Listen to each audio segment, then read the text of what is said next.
And I said, yeah, Mama, but God is everybody's father. And she said, yeah, she said, but I'm telling you so you will know. Not everybody knows that, so I want you to always know who you are and who you belong to. And God is not just some guy in the sky with a beard. God is personal. He knows you personally. He knows more about you than you know about yourself.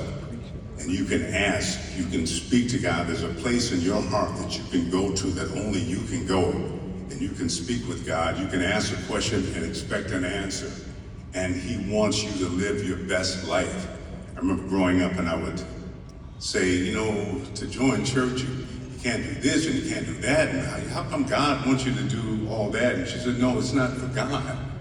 It's for you to have the best life you can live. So now, if she had told me that when I was, I don't know, a teenager, I probably would have just passed it off as an old lady talking. But as a kid, I thought, well, God is my father. You know, I'd walk to school and I'd see the birds and bees and ants and flowers and trees and all this life bubbling up. And God created all of this. And in the middle of all this creation, God created me.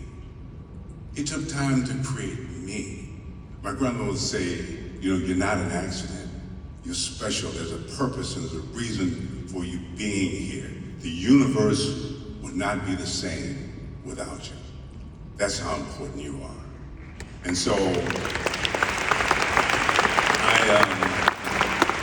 I grew up, you know, in a place where it was the projects, and I guess we were poor. I never really felt poor.